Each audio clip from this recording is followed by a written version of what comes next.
So, hello everyone. What we want to talk today about is cat, what it was, what it is, and what it could be, right? So, like most economists, I would make predictions about what cat could be in 2022, and let's see what really happens. But the idea of today's session is to understand how cat has evolved and what is the expectations from these exams from students who are preparing right now for the examinations.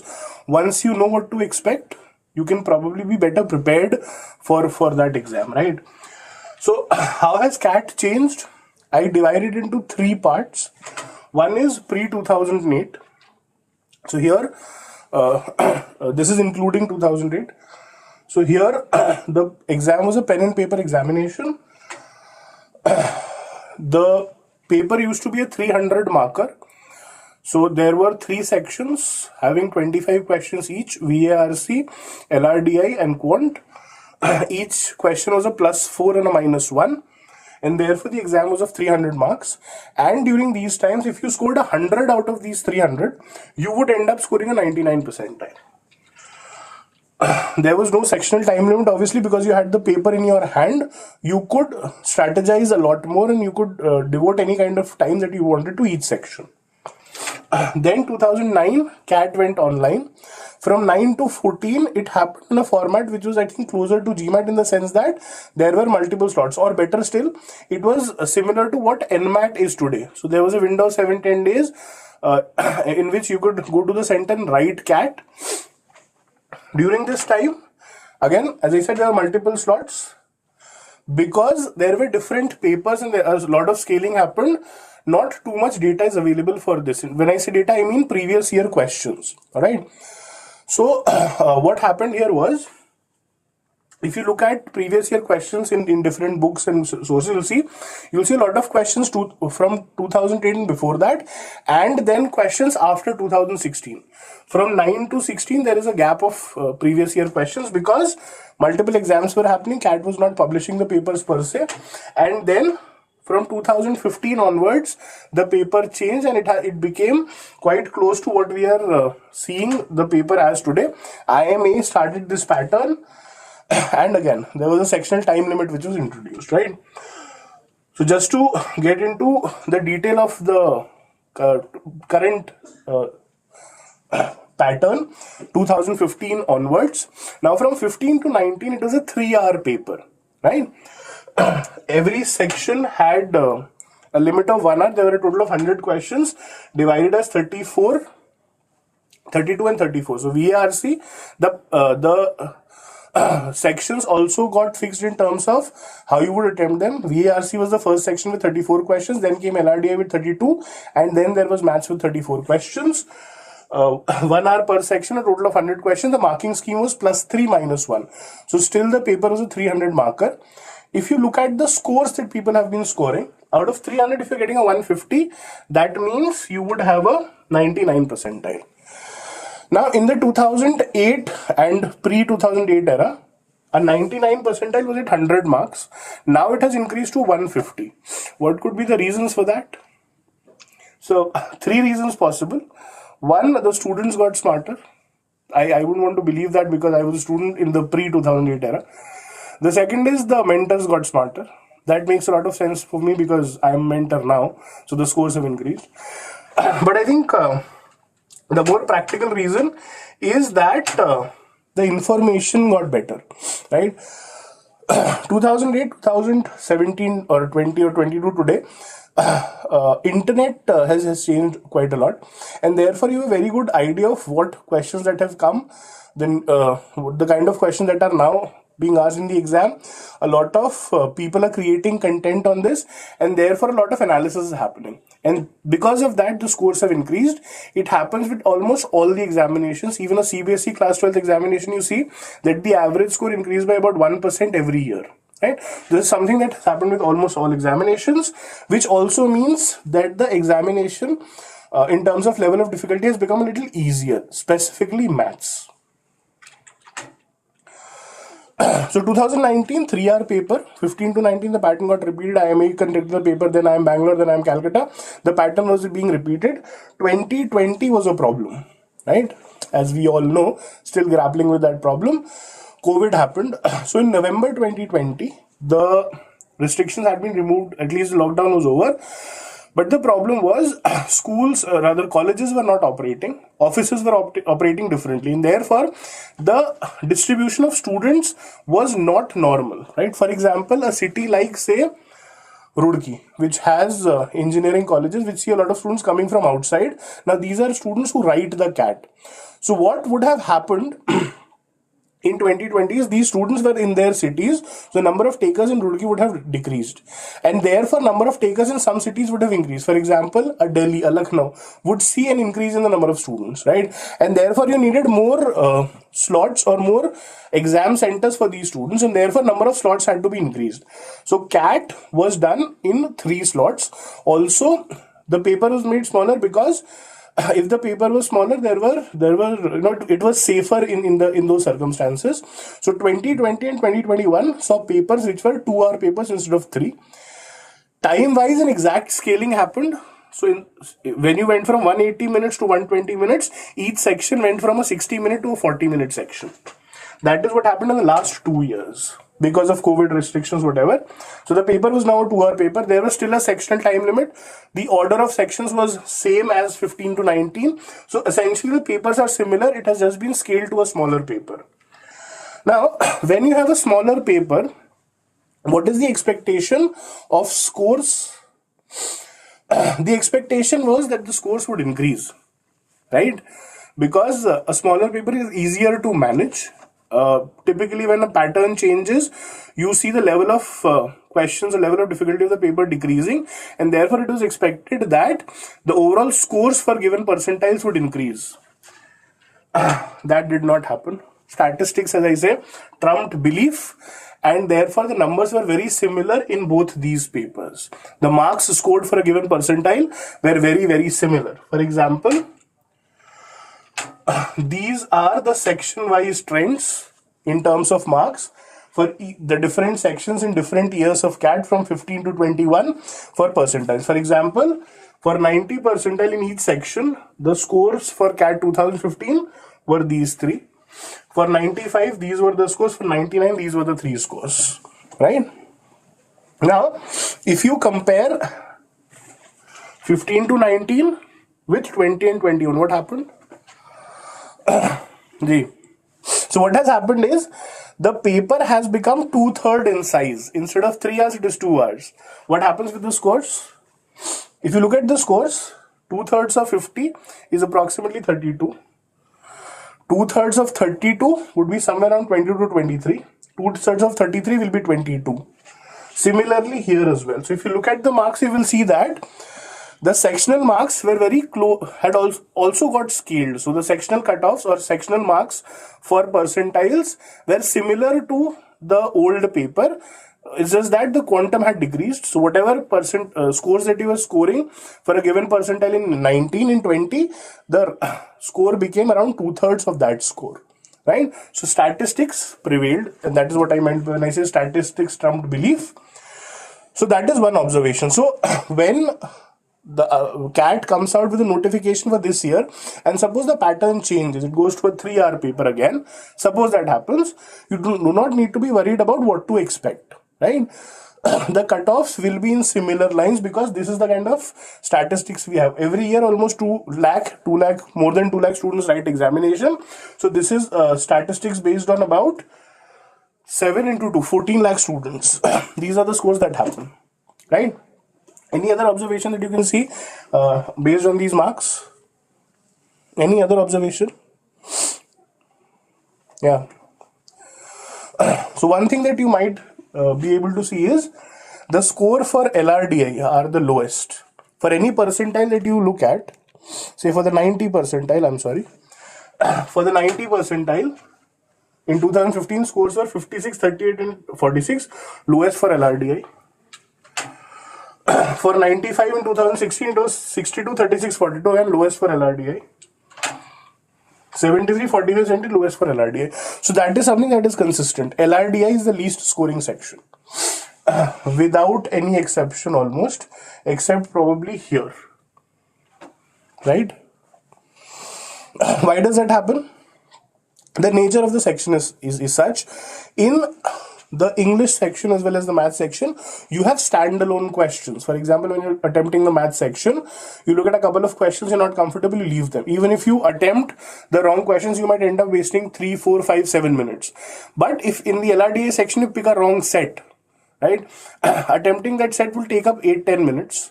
And then you come under pressure because a big chunk of your time is gone. Right? And God forbid, if you end up picking up another wrong set, you might end up wasting half the time without having marked anything. The pressure increases exponentially. Right? So because of the nature of the section, DI will typically be the least scoring section.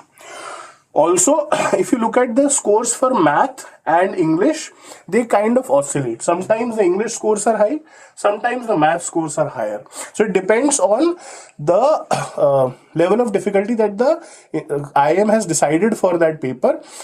Could be English, could be maths, but in any case, one of these sections has to be a high scoring section for you if you want to score an overall good percentile. Right? Which of English or math? Technically depends on the kind of paper that is set, and therefore which college decides the paper for this year could set the tone for the sections as well in terms of level of difficulty. Right? Otherwise, the scores have been kind of stable. Different scores for each section, DI being the least scoring. So some of the ideas that you can probably pick up from this slide. Section wise trends, if I look at, how has VRC changed from 15 to 21? Pre-COVID, throughout it has been first in the order of sections that you have to attempt. Pre-COVID, VRC was 34 questions, 1 hour. Out of these 34, 24 questions was based on RCs, 10 questions were based on verbal, and verbal used to have 3 types of questions, odd one out, para jumbles, and para summary. Right? The same set of questions have been used in 20 and 21 as well. Also, the breakup was pretty similar. The number of questions, of course, reduced. In 2020, when I think IIM Indore set the paper, the number of questions was 26. 2021, IIM Ahmedabad set the paper, the number of questions was 24. But the breakup was similar. 16 odd questions here and 18 odd questions here were RC questions, the rest were verbal. The type of questions were also the same. So the variability in the section was not very high. Anyone who's preparing would want to ensure they are good at reading comprehension, so that because that is the chunk of the paper that they are attempting, and you're comfortable with at least one type of the verbal question, that would ensure you make a good attempt in terms of number of questions in the actual paper. DI, the variability was a lot higher. Right? Because first the number of questions is changing. Second, the division of questions per set is also changing. So what happened was, till 2019, it was a 1 hour section with 32 questions. There were 8 sets, each set having 4 questions each. So when you attempted a set, you were not really bothered about the number of questions the set has. So typically students would look at familiarity with the set, the type of numbers mentioned in the set to find out which sets they attempted. But over the last 2 years that changed. In the 40-minute format, 2020, there were 24 questions in the section. Last year, 2021, there were 20 questions. In these 20 questions, there were 4 sets only. 2 sets having 6 questions, 2 having 4. So while you're attempting the paper, two kinds of thoughts come to mind. One is, let me attempt a 6 question set because it will give me more marks. Or let me attempt a 4 question set, it might be easier. Both are things that should not be thought. Every set has to be attempted on merit. If you think you'll be able to solve it, go for it, irrespective of the number of questions it has. But as someone who's taking the examination, it does add to the variability.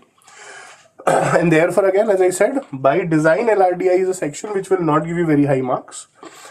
As far as maths is concerned, has been a very stable sort of a section. The number of questions reduced from 34 before 2020. The number of questions went to 26 in 2020 and to 22 in the last CAT 2021. Right? Topic wise, is there a shift? Definitely there is a shift towards arithmetic. Last year, the paper was dominated by questions from arithmetic and basics of numbers. So again, if you look at the profile of students who are taking the examination, till maybe 2014, 13, 14, a lot of people who were attempting, students who were attempting the paper were from an engineering background. So out of 2.3 lakhs, almost 1.3, 1.4 lakh were engineers who were taking the examination. That has now changed. A lot of the students now are non-engineers or from a non-engineering background. Out of the for example, 1.92 lakh students wrote the CAT last year, 2.3 had applied. Maybe 70 to 80,000 would have been engineers or a number close to that, right? So a paper where a lot of students are students who do not have a mathematical background, you would not expect very difficult maths, right? The level of maths questions has reduced. That also has contributed a lot to the average increase in scores per se, right? What about the other examinations? All exams have seen some amount of change. For example, if I talk of IIFT, IIFT used to conduct its own examination for a longest of times, but in the last 2-3 years, NTA, the National Testing Agency, has been conducting IIFT. The difficulty level, I think, has dropped overall as compared to what IIFT used to set, and the cutoffs are now not fixed. Earlier, IIFT came out with a clear cutoff as to for interview calls, but now the interviews are based on the score plus your profile. Also, variability in terms of number of questions has reduced. When IIFT was setting the paper, the number of questions kept changing. Each section had a different number of questions. Some sections had different weightage of questions, and the cutoffs were different as well. Now it is a more stable sort of a paper where you know the number of questions and the weightage to questions. NMAT has been very flexible. NMAT is now, because again it's exactly on the lines of GMAT, it can be taken from home as well. Overall cutoffs have increased. So this happened in 2020. The cutoffs were higher, and therefore last year what NMAT did, or in the current cycle that is going on, NMAT decided, or NMIMS decided, the college, to consider scores only from the first attempt. NMAT you can take 3 times in a year. There is a window that opens from around October to January. You can write 3 attempts. Your best attempt was considered till 2020. 2020, the exam was take home as well. You could write the exam from your home. The cutoffs increase, and therefore NMIMS this year is going to consider only your first attempt marks. So the first attempt of NMAT could be critical in the next year as well. SNAP again has been very flexible. They have reduced the time. The number of questions, sections also have been, GK has been dropped. So whatever the need is, SNAP is kind of doing that. ZAT for XLRI is I think a paper that has not changed its character too much. If you look at the paper over the years, you will see that the number of questions, the difficulty levels are still the same, and therefore ZAT today still has one of the lowest cutoffs in terms of percentage scores, right? Again, when we talk of ZAT, there is a section called decision making, and therefore after CAT, ZAT becomes one of the biggest papers, and because of decision making can actually help you get different results as well, right? ZAT has kind of stuck to its guns. It is still the kind of paper which it was a few years back. So what is the plan of preparation? In terms of each section, what you should focus on is VARC. As I said, in CAT, clearly RC is the biggest section. In other exams also, RC is a important section. For example, ZAT, almost the entire English section, a lot of DM section is based on reading. Therefore, read, comprehend, repeat. This is something that you have to be very, very comfortable with. 40 minutes, 1 hour, non-stop reading of different text, trying to comprehend it and shifting to a different kind of a passage, right? So reading is very, very important. Second is solid grammar, because again, vocabulary takes time to build. Also, you cannot be sure of getting a hit in the vocab section. But if you're good with grammar, if you're good with construction rules, they will help you a lot in verbal, right? Which are the questions that are asked in CAT and other exams as well. Para jumbles, para summaries, odd one outs. Grammar helps a lot there. So when you're starting out, work on your grammar. Once you know the rules, once you're comfortable with them, start looking for those rules in text that you read. So you should be comfortable with the application. Thirdly, vocabulary is good. if you have the time and the will to sit down and learn words, please do that. Definitely immensely helpful.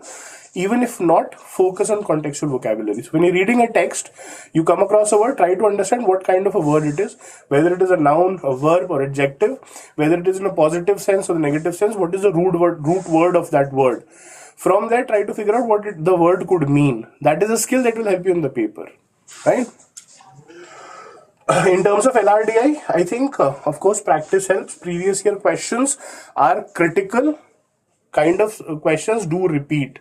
Arrangement questions, tabular questions are questions that come in the paper almost every year across papers, but also go beyond the syllabus, right? LRDI, again, logical reasoning especially, focus on skills that you have, your thinking skills, your ability to integrate that data and make something out of it.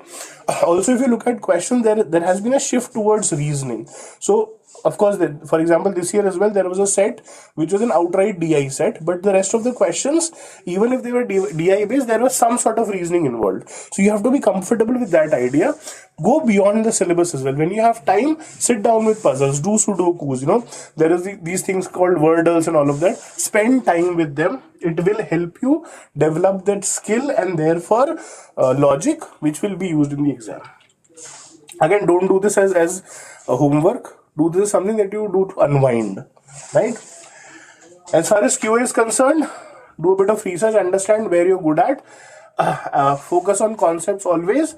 But if you are able to make a pack, for example, say arithmetic plus algebra, or arithmetic plus numbers, or arithmetic plus geometry, that kind of a set will be good enough to give you almost a 95 percentile sort of an attempt and a score in the actual paper, right? So understand what you're comfortable with, work on those trends, make sure you will be able to deliver it in the exam, and from there see what other things can be added, right? So arithmetic plus something should be good enough to take you through CAT. Now the important part, what to expect in 2022.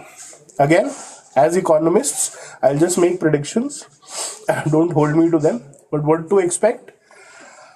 In terms of time, I strongly feel that the duration is should be similar to what it was in 2020-21, right? The reason being, again, you read newspapers, you realize there are predictions of another wave happening. In any case, in the next 7-9 months, things may not open to that extent where you'll be comfortable having a 3-hour paper. A 2-hour paper probably will be easier to execute, and over the last 2 years it has given decent results. So I strongly feel the duration would be similar to 20 and 21. Number of questions, this will definitely see a change, because from 15 to 19 the pattern was established. It is a 100 question paper, and that is what was being repeated, and therefore the repeatability was high if the paper would not have been reduced to 2 hours. But in the last 2 years, again, both the colleges Indore and Ahmedabad conducted different set of papers where the number of questions was different. So whichever institute conducts the paper this year would want to have a flavor, is likely to have a flavor of its own. And which institute is going to conduct the paper? Typically after Ahmedabad, Bangalore conducts the paper. So if Bangalore does, section importance will change. Now what happened once upon a time was, so this goes back to 2008. So till 2007, the paper pattern was very clear. There were 3 sections, 25 questions in each section, plus 4 minus 1. 2008, pen and paper pattern, the last pen and paper pattern exam that happened, IIM Bangalore conducted the paper, and to our surprise, students' surprise, the number of questions were different. That exam had 90 questions instead of 75, and the breakup was what? Equal. The breakup was that in English there were 40 questions, in maths and LRD there were 25 and 25 questions each, right? So IIM Bangalore tends to give good importance to the section English, which would probably repeat this year as well. So if IIM Bangalore does go on to conduct the paper, you can be very sure that English would be an important section. Therefore, in your preparation, make sure you give proper time to that practice of English. That could be the make or break for you eventually in the examination. Cutoffs, again, cutoffs stick to statistics. Whatever the cutoffs were for last year, depending on the duration of the examination, the cutoffs will be similarly scaled. That is a good thumb rule to have when you start giving out your mocks. That would be a good thumb rule to become your guide initially, right? And therefore, what I'm trying to say is, see, CAT essentially is a simple examination. It's not about your knowledge of math and English. It is your knowledge about concepts. It is your knowledge about application. It is your knowledge about thinking on your feet, right? So basically, those are skills that are being tested. In terms of syllabus, in terms of content, it is a simple examination. Just requires a lot of practice. Yes, it has evolved. It has changed over the years, but that change is towards making CAT more inclusive. All colleges would want a broader set of or a broader type of application base, and therefore that is where CAT is also going. As I said, CAT is a simple examination. You have to practice for CAT. Why that practice? So you can handle the pressure properly, right? In an examination where the cutoff or a 90 percentile happens at 1/3 of the overall score, it cannot be a time test, right? Otherwise, the cutoff would have been higher, right? This has a lot of syllabus from class 10th. It cannot be a content heavy exam. What it is actually testing is, in those 2 hours, in those 3 hours, are you able to do what you have prepared for?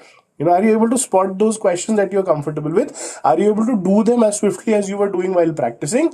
And if you are doing that, CAT should happen, right? So practice as much as you can. The number of mocks that you give, the number of things that you prepare for, right? So while you're giving your mock, in one of the mocks, what you could do is, instead of 40 minutes, sit for 30 minutes and give a section. See what happens, how to manage the section, right? You can try different things. For example, start with a different order.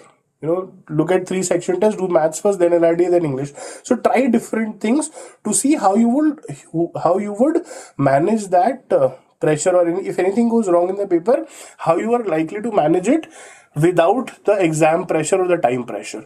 Once you're ready for it, the more things that you prepare for, the better you will be, or the more comfortable you will be in the actual examination, because even if it goes wrong, I am ready. I can make it work, right?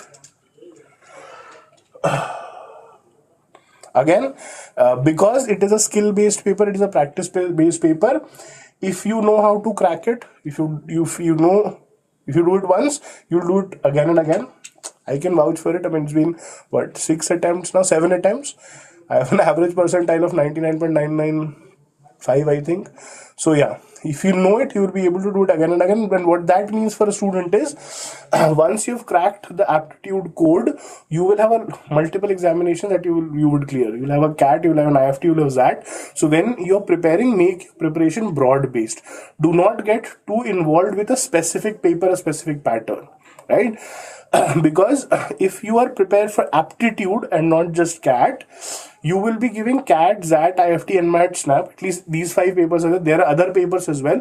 And you can also look for papers like GMAT and GRE with a similar kind of preparation. So focus on the aptitude part of it, not just looking at what to do in CAT. The preparation has to be broad-based. When do you start preparation?